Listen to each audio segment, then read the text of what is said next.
Hello and welcome to So Many Books. I'm your host, Tony Andrews, and today's guest is Sherri Erwin. Sherri's a graduate of Mount Holyoke College, and she lives in Massachusetts with her nearly perfect husband, her 2 teenage children, a crafty corgi, and a very special pug. That's right.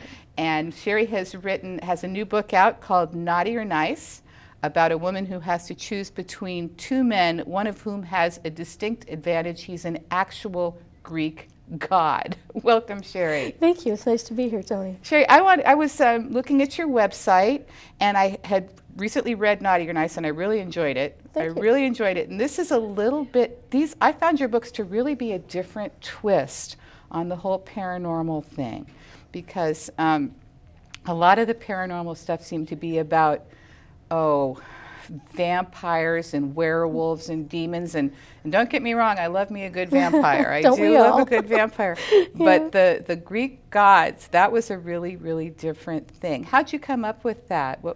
Well, when I started out with the series, a lot of people are doing gods now, but nobody was doing gods at the time. And I was on the phone with my friend Julia London, who writes for Pocket. She writes historicals. Yes, very popular writer. I've read a lot of Julia London. Yes, so I was on the phone with her because we talk now and then. She's in Texas, so we can't meet up in real time. And we were talking about just books and bad boys, and for some reason I thought, wouldn't it be fun to do the ultimate bad boy and write a book about the devil?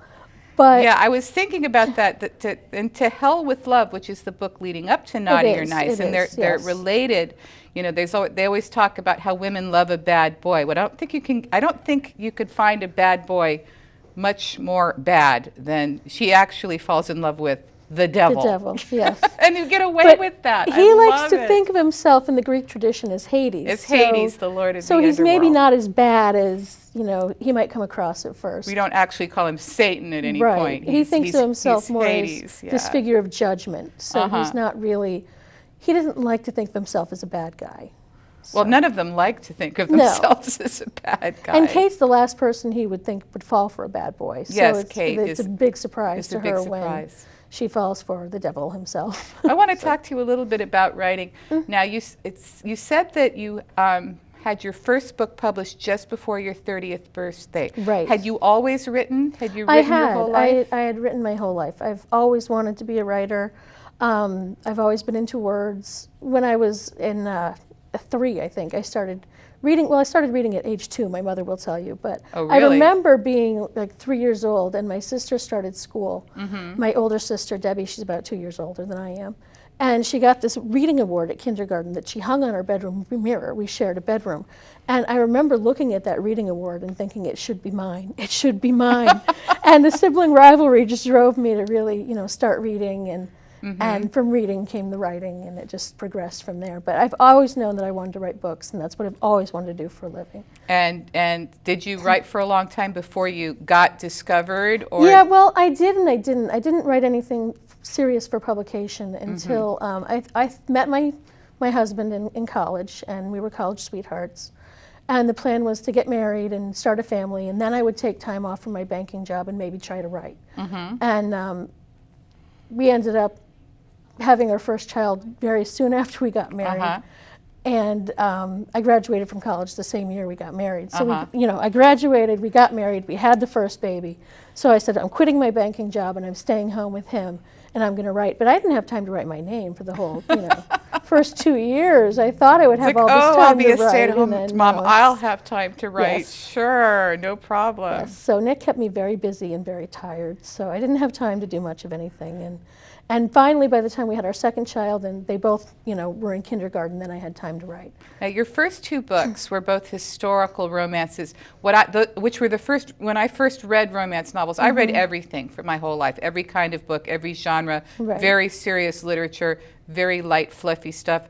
There was no censorship in my house. If it was published between 2 covers and came into the house, I could read it.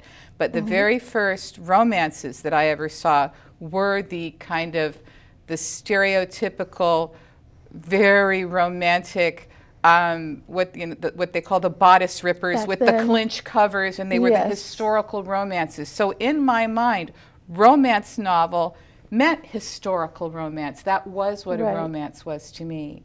And your first couple of novels are very much in that tradition. Right. That's where I started reading too. I used to take them. My mother had this huge bookshelf of romance novels. She's a voracious reader, and I would grab them off her shelves when I was about 12 and just like, devour them, book after book, hiding so she didn't know I had them because they were pretty racy. But did you read Kathleen Woodiwiss?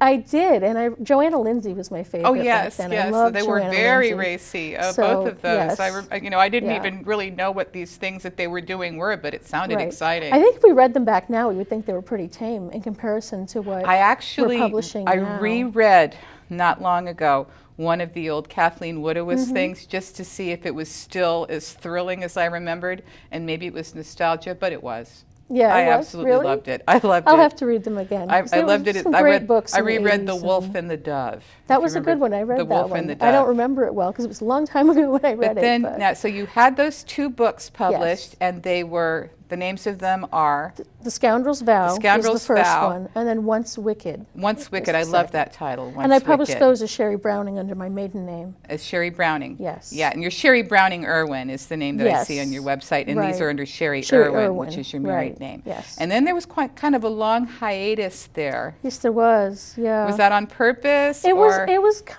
of accidental, but it worked out because my dad had this terrible motorcycle accident, and we really thought we were going to lose him. Mm-hmm. All these turbulent emotions going on with me at the time, and I couldn't write for a long time after that, and I didn't want to go back to the same historicals that I had been writing. So we had this I took some time complete off. genre change. Right. I took some time off and thought about it, and that's where a lot of To Hell with Love comes from, because there is a scene toward the end that involves some hospitalization and serious issues, and that all comes from that time in my life. I was drawing on the emotions that go with having somebody dear to you in a dire situation. Uh-huh.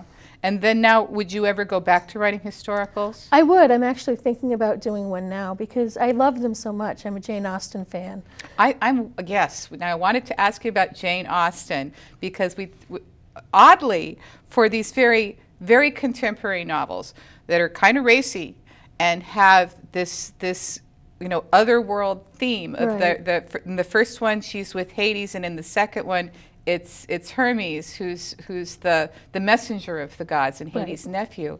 And yet you said that they actually parallel the two sisters in Sense and Sensibility. They do. And I love Jane Austen. I'm a huge Jane Austen fan. So I thought, now that's intriguing to have this genre and have the parallel with Jane Austen. Well, that was the framework I had in mind when I went to work on the first book. It was really more of a Pride and Prejudice thing in my mind that, she thought she loved him, and then she thought she, maybe didn't like him very much. And, well, first she didn't like him, then she went back and forth like a Mr. Darcy, Elizabeth kind of situation. And that's what it changed as I went along, but that's what I had in mind at first, because who doesn't love Mr. Darcy? I saw a T-shirt. I saw a woman wearing a T-shirt